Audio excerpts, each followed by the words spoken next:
You may have heard a saying attributed to a Marxist leader in the 1960s that goes something like this: the issue is never the issue is always the revolution. A movement has been emboldened to overthrow the governing system in America, and the agenda goes back more than 50 years. For example, at the United Nations Business Conference in 1974, David Rockefeller said this: "We are on the verge of a global transformation. All we need is the right major crisis, and the nations will accept the New World Order." Globalists are thrilled today because we don't just have one crisis, but three at the same time. I'm David Fiorazo, and this is Christ and Culture.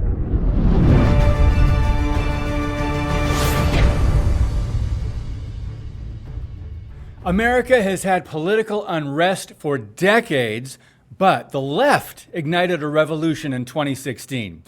Add COVID-19 and Black Lives Matter, and here we are.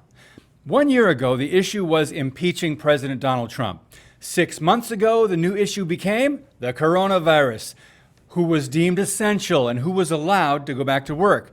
Then, Memorial Day weekend, the issue became systemic racism.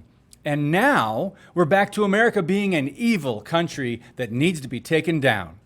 In addition to defunding the police and creating more lawlessness on our streets, Democrat Minnesota Representative Ilhan Omar just called for the dismantling of the United States economy and political system. Watch this.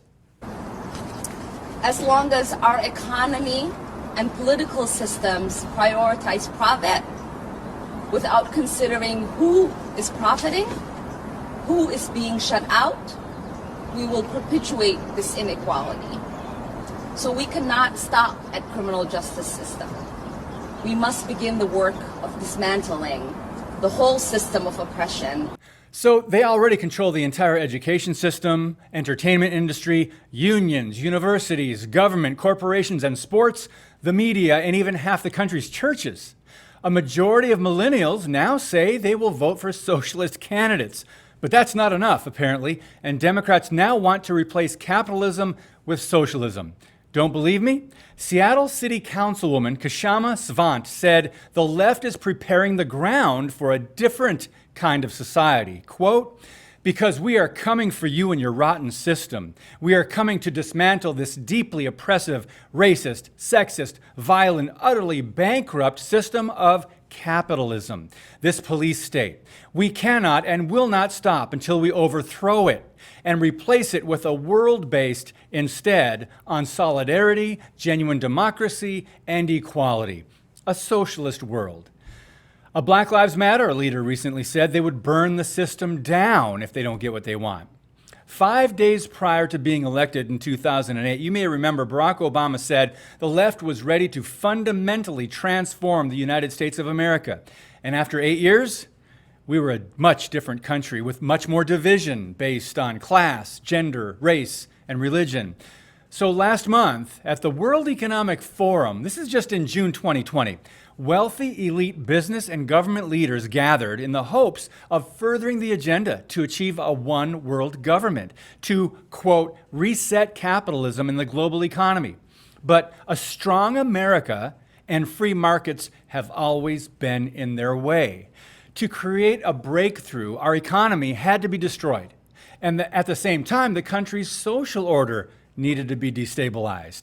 One telling quote from founder and executive chairman of the WEC, Klaus Schwab, said this: "The COVID-19 pandemic represents a rare but narrow window of opportunity to reflect, reimagine, keyword, and reset our world to create a healthier, more equitable, and more prosperous future." This worldview, parroted throughout academia, that capitalism and religious freedom are rooted in evil, is central to the socialist cause. The thinking is that everything would be better if elites just had control over people and production. Now, environmental laws, regulations, and taxation would skyrocket, but that lacks sex appeal and has been very difficult for the left to sell, even with the help of Hollywood and Greta Thunberg. In an eye-opening article called "The Coming World Reset," Compass International's Bill Perkins stated, With climate change losing its luster, they're now using COVID-19 and the Black Lives Matter riots as the latest reasons to reset the global economy. They're calling for all nations and all businesses, industries, to participate in uniting the world as one. Sound familiar? World peace and unity. Pass it on.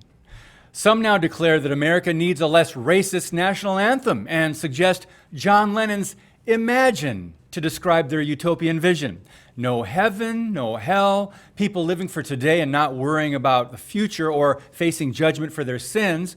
Imagine there's no God, no country, no borders, a one-world government, no religion too, and imagine all the people living life in peace.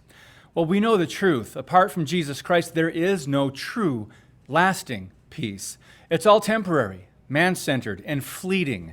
Jesus told his followers they would have trouble in this short life, but in him, we can have peace.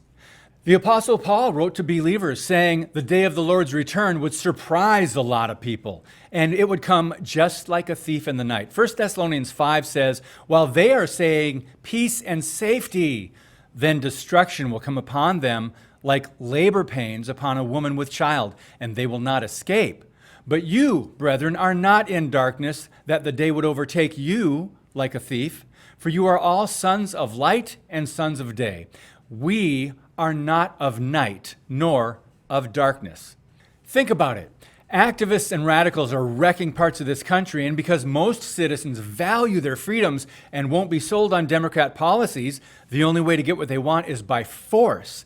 And that's supposed to bring peace?